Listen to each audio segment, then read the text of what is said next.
kebangkitan NU sekarang ini, ya, yang saya maksudkan NU itu berikut kaum Nahdliyin, itu telah mengalahkan, ya, posisi kaum Priai. Nah, posisi kaum Priai ini sebenarnya adalah sebuah posisi yang bersifat historis.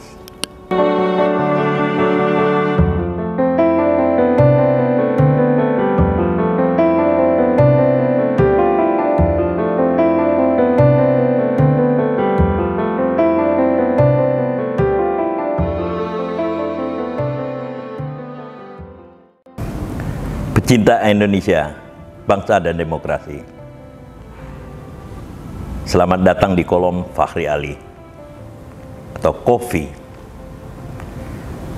Ini adalah tahun NU, Nahdlatul Ulama, dan baru saja diperingati 1 abad Nahdlatul Ulama yang berlangsung pada bulan Februari, awal Februari 2023 di Jawa Timur. Nah, Nahdlatul Ulama ini adalah sebuah organisasi terbesar, bukan saja di Indonesia, tetapi juga di Asia Tenggara. Saya selempang, jangan-jangan NU itu adalah organisasi terbesar di dunia, karena sampai sekarang ini NU dilihat oleh orang telah mencapai, ya, jumlah pendukungnya lebih dari 100 juta. Nah, kalau itu sebuah organisasi dengan pendukung 100 juta itu cukup besar. Sejauh yang saya ketahui seluruh dunia itu belum ada sebuah organisasi dengan jumlah pendukung sebesar itu. Nah, soalnya adalah bagaimana kita berefleksi tentang Nahdlatul Ulama ini. Kalian punya pertanyaan? Ya, ada Bang. Pada saat saresehan 1 abad NU di Hotel Shahid, acaranya PKB, Abang mengaitkan NU dengan Priai, Bang. Itu maksudnya gimana, Bang? Oh, dengan Priai. Ya, waktu itu memang saya katakan bahwa kebangkitan NU sekarang ini, ya, yang saya maksudkan NU itu berikut kaum Nahdliyin, itu telah mengalahkan, ya, posisi kaum Priai. Nah, posisi kaum Priai ini sebenarnya adalah sebuah posisi yang bersifat historis. Sebab, ya, kaum Priai ini karena dia direproduksikan oleh, ya, kerajaan-kerajaan tradisional Jawa, maka sebenarnya usia dari kaum Priai ini itu cukup tua. Dan kalau kemudian kita menganggap bahwa kerajaan-kerajaan tradisional yang menelorkan kaum Priai, maka sebenarnya usia kaum Priai itu lebih panjang daripada kerajaan-kerajaan tradisional. Di dalam pengertian kerajaan tradisional yang masih aktif di dalam atau aktif sebagai sebuah social force, social and political force, ya, within a certain society, gitu. Jadi certain society itu adalah yang dimaksud adalah khususnya Jawa, ya, kalau bisa ya Indonesia secara keseluruhan, gitu. Nah, kenapa kaum Priai ini penting dilihat sebagai salah satu variabel di dalam konteks, ya, perkembangan NU sekarang ini, adalah karena kaum Priai itu, kata orang Betawi, nggak ada matinya, gitu. Kenapa nggak ada matinya? Karena dia, ya, bukan dia, mereka, ya, lapisan kaum Priai ini direproduksi oleh kerajaan tradisional sebagai administrator, di dalam pengertian bahwa merekalah kaum priai ya, yang terdiri dari bupati dan seterusnya ya, bupati bawahan ya, tapi sebenarnya termasuk bangsawan-bangsawan dari kerajaan tradisional yang diserahkan untuk mengurus pemerintahan di berbagai wilayah yang bisa kita sebut ya dalam konteks sekarang ini sebagai provinsi ya. Kalau itu kerajaan Mataram gitu, ada provinsi-provinsi yang dibentuk di sana. Nah, itu diserahkan kepimpinan pemerintahannya itu kepada priai. Maka priai itu mempunyai ya preseden sejarah untuk menjadi administrator. Nah, lalu kemudian kaum priai ini gitu, setelah kerajaan-kerajaan dilumpuhkan, kerajaan tradisional maksud saya dilumpuhkan oleh Belanda, kaum priai tetap berlangsung eksistensinya. Kalau dulu pada masa kerajaan tradisional, kaum priai merupakan lapisan tengah yang menghubungkan rakyat dengan penguasa tradisional, maka di zaman Belanda merekalah yang kemudian menjadi lapisan tengah yang menghubungkan penguasa kolonial dengan rakyat kebanyakan gitu. Nah, jadi umur mereka cukup panjang. Panjangnya lagi itu terjadi ketika modernisasi birokrasi berlangsung ya di masa akhir kolonial Belanda. Saya kira tidak di masa akhir lah, beberapa abad sebelum kolonial Belanda berakhir, mereka itu sudah semakin intensif masuk ke dalam sistem kekuasaan kolonial. Mereka itu adalah kaum priai gitu.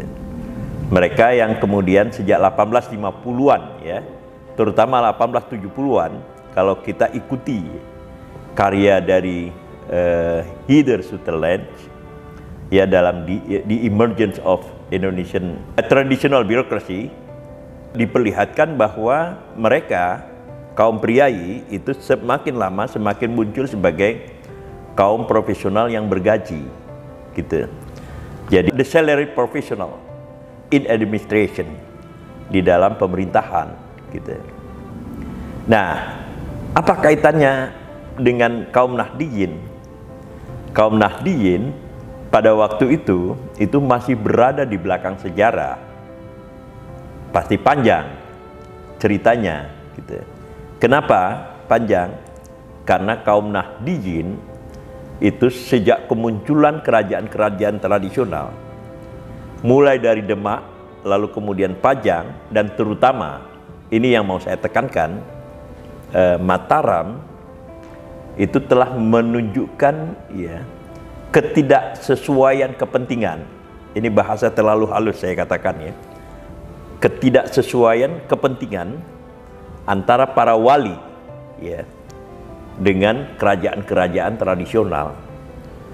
Para wali ini ya, di dalam hipotesa saya lah, para walilah yang kemudian melahirkan atau merupakan cikal bakal dari kaum Nahdiyin, atau juga bisa kita sebut sebagai kaum santri gitu.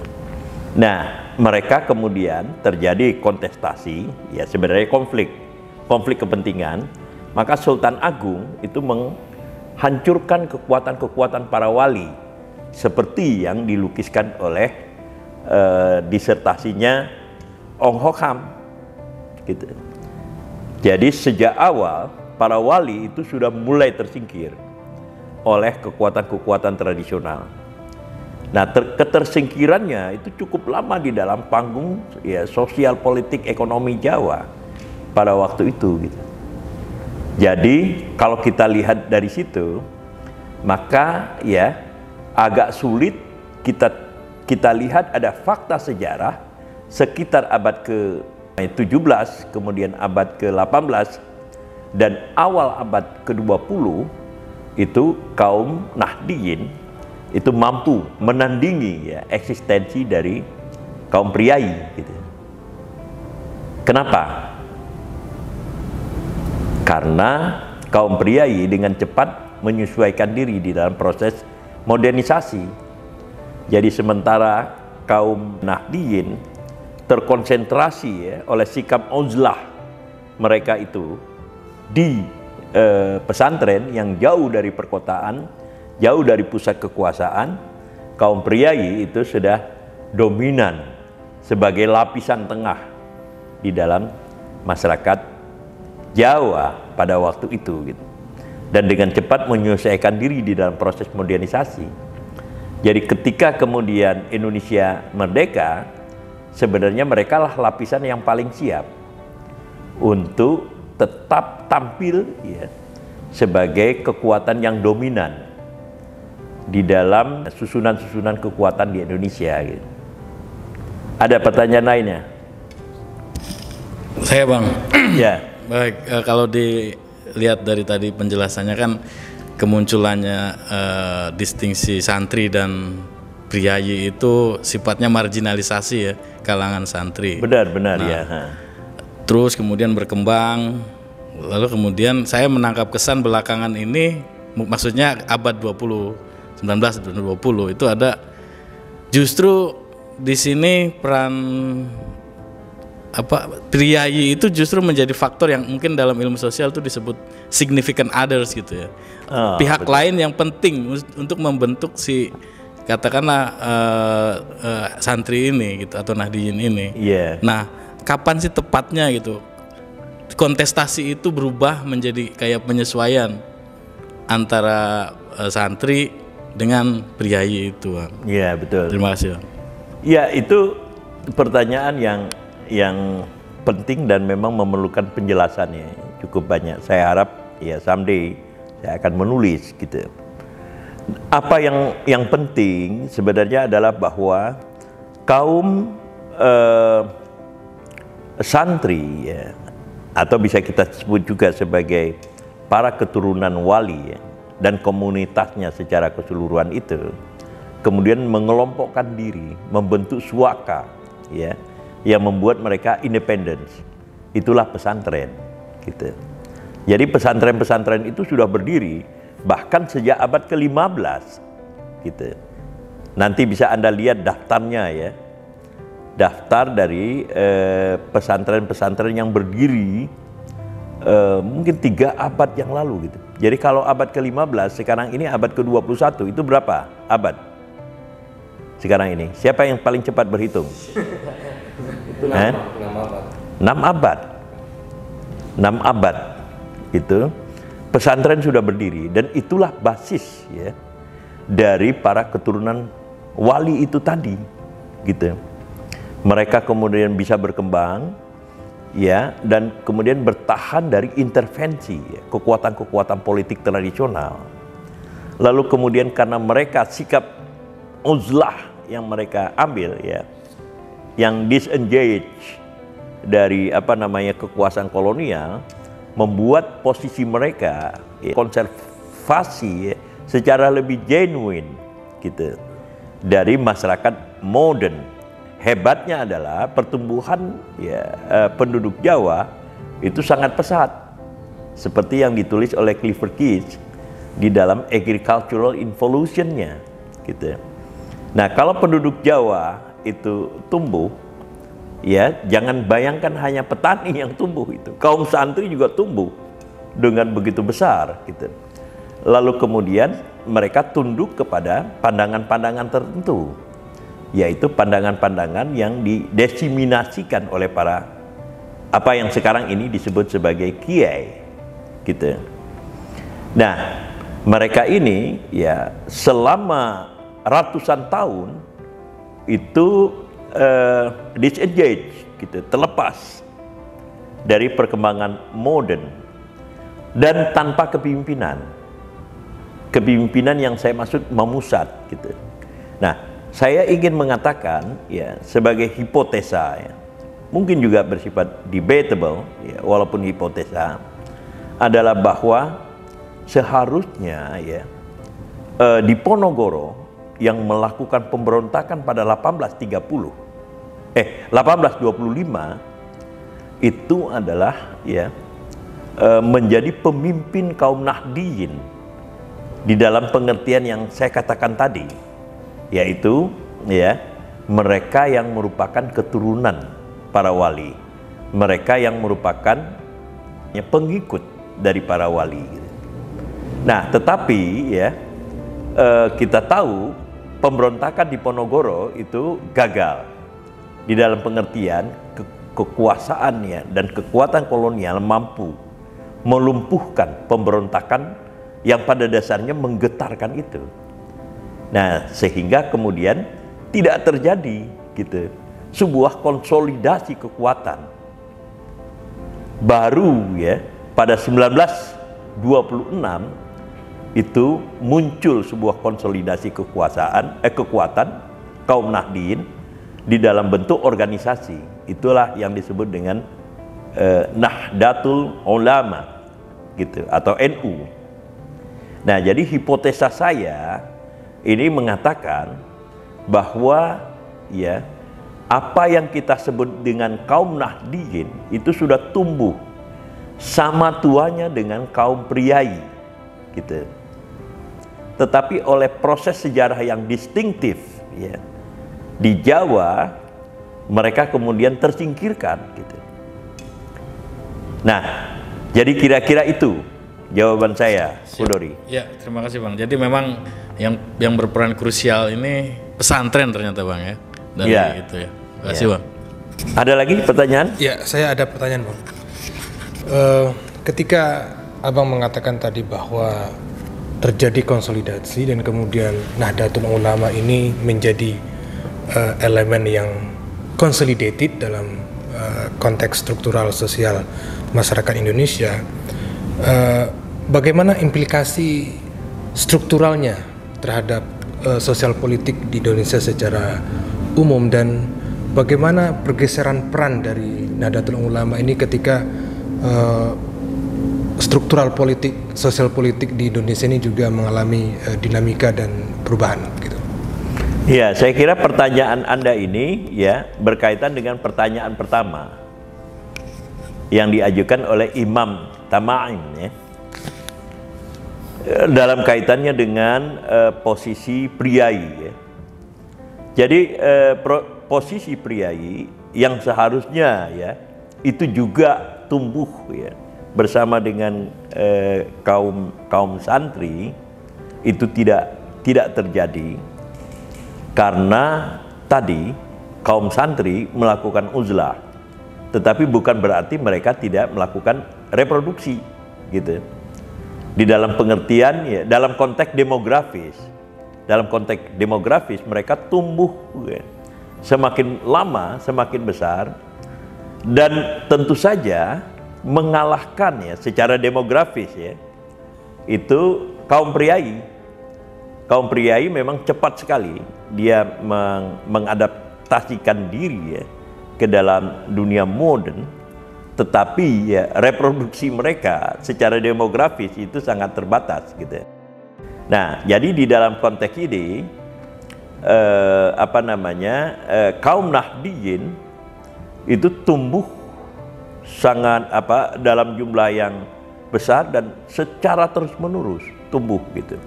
Hanya saja mereka tidak atau belum diorganisasikan. Nah, ketika mereka terorganisasikan, maka mereka kemudian mempunyai kekuatan tawar-menawar yang bagus gitu dengan siapa saja, termasuk dalam konteks ini adalah negara gitu. Nah, kalau kita lihat ya acara yang berlangsung di Jawa Timur ya memperingati 100 tahun ya atau 1 abad kelahiran Nahdlatul Ulama menurut tahun Hijriah tadi, itu ada hal yang mencolok. Apa mencoloknya?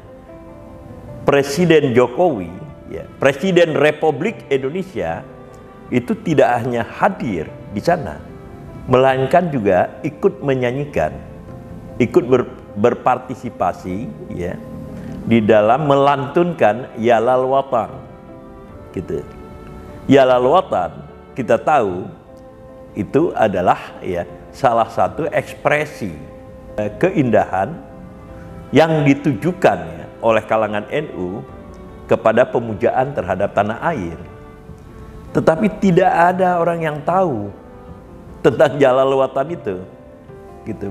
Bahkan ya, saya selempang, sekali lagi saya pakai ya bahasa Betawi, itu tahun 90-an pun orang tidak tahu ada lagu yang bernama Jalal-Watan. Itu hanya ya bukan tumbuh ya, terdengar ketika kemudian digali kembali. Bahkan ya di kalangan NU itu belum tentu ya pernah mendengar Jalal-Watan pada tahun 1990-an atau awal 2000. Ketika kemudian sejarah mulai digali, maka mereka maka kemudian lagu dari Jalal-Watan itu kemudian mengalami ya sosialisasi yang sangat melebar dan kemudian dianggap sebagai salah satu mars di situ. Nah, partisipasi dari Presiden Republik Indonesia di dalam melantunkan Jalal-Watan itu secara simbolik adalah integrasi antara ya negara modern dengan kaum Nahdijin gitu. Artinya apa? Artinya bahwa posisi tawar-menawar kaum Nahdijin ya berhadapan dengan seluruh kekuatan politik nasional dan negara itu semakin kuat gitu. Apalagi di situ kan dalam acara itu hadir seluruh partai-partai politik ya, termasuk ya Mbak Megawati, pemimpin ya partai politik terbesar untuk sementara di Indonesia gitu.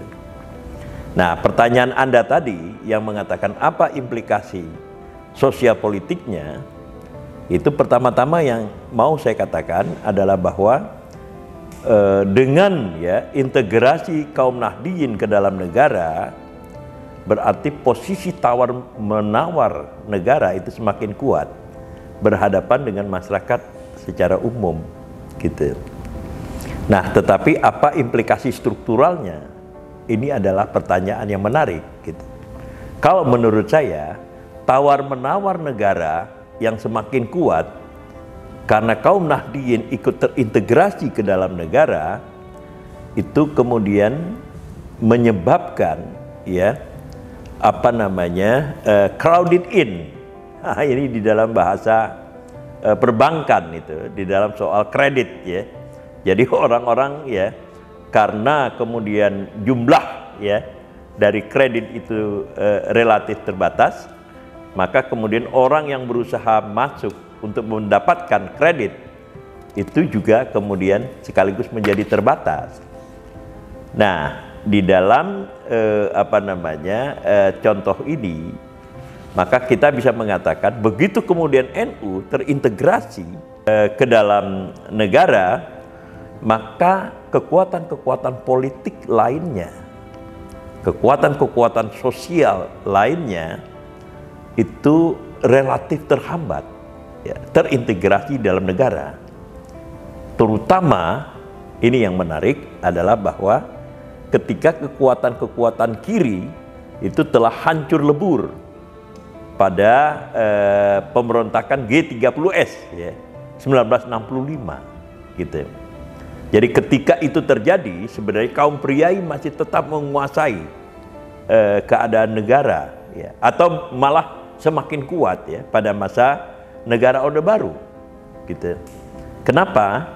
Karena seperti yang didalilkan oleh Ruth McVie ya, dalam tulisannya Beamtenstaat Indonesia itu mengatakan bahwa negara Orde Baru itu pada dasarnya adalah sebuah inkarnasi dari negara kolonial sebagaimana yang diformulasikan oleh sejarawan Hari Benda, yaitu Beamtenstaat itu tadi, sebuah negara administratif ya yang menekankan kemampuan teknikal pembangunan ekonomi, tetapi sekaligus dengan itu menolak partisipasi masyarakat, menolak ideologisasi masyarakat.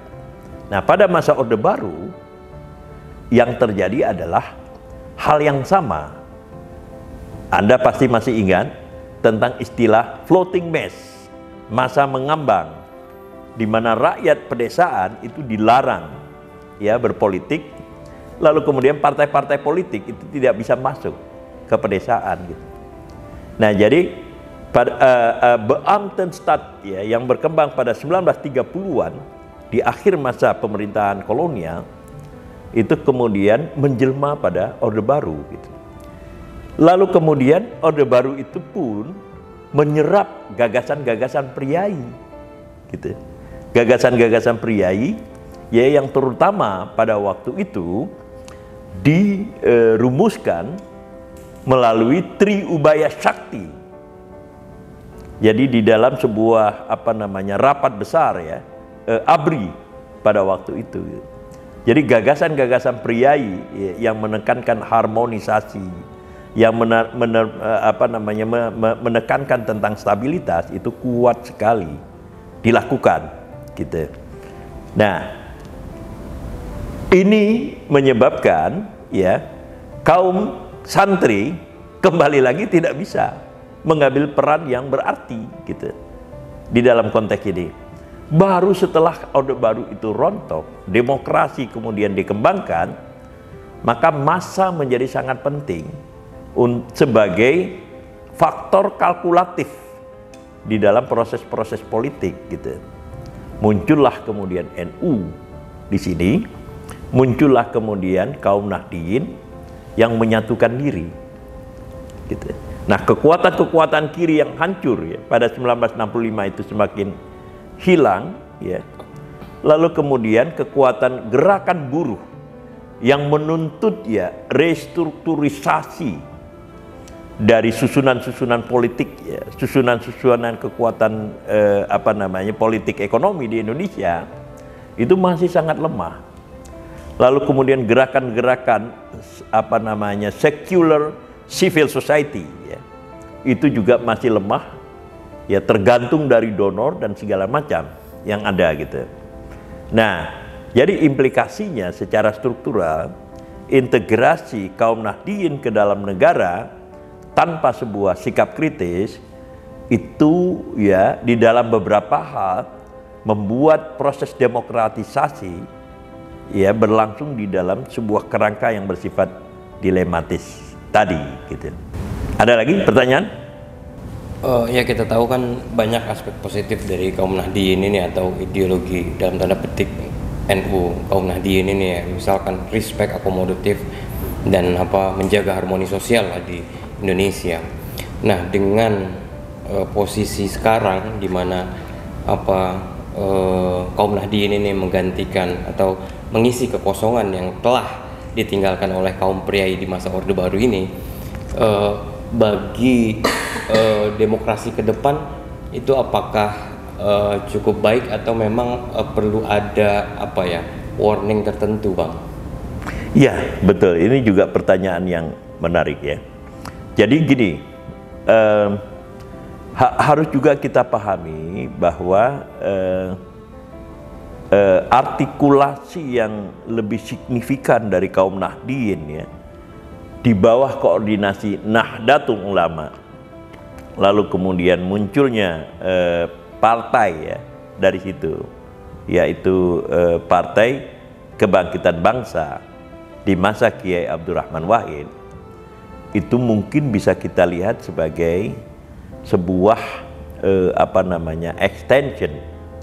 Jadi extension dari politik kaum Nahdliyin atau NU ya sebagai sebuah organisasi itu adalah pada PKB gitu.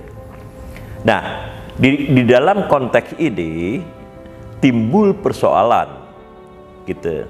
Timbul persoalan adalah bahwa kaum Nahdliyin yang secara demografis begitu luas itu tidak boleh hanya dimonopoli oleh satu partai politik, yaitu PKB. Itulah gagasan yang dikemukakan oleh Yahya Saquf sekarang ini sebagai ketua umum PBNU gitu. Di dalam konteks ini bahwa PBNU sebagai sebuah organisasi yang menaungi kaum Nahdliyin itu tadi itu harus disapih dari politik gitu. Di dalam pengertian lain ini ada liberalisasi yang berlangsung, liberalisasi politik gitu. Jadi Anda bebas semuanya, seluruh anggota kaum Nahdliyin itu bebas ya masuk atau berartikulasi di dalam partai-partai apa saja, tidak harus ke dalam PKB gitu. Jadi it's okay saja buat kita yang menjadi saksi ya, menjadi saksi sejarah perkembangan NU, sejarah perkembangan kaum Nahdliyin ini bisa kita melihat ya dengan sedikit berjarak gitu, seperti kita menonton film. Jadi it's okay ya. Maksud saya penyapihan politik itu bisa berlangsung. Nah, tetapi ya tekanan yang dilakukan ketika kemudian NU ya tidak lagi berorientasi kepada partai politik yang even didirikannya sendiri itu, tekanan yang diberikan adalah kemudian kepada bangsa dan negara gitu. Bangsa dan negara seperti yang saya katakan tadi, dengan dukungan NU memperkuat posisi negara ya vis-a-vis masyarakat gitu.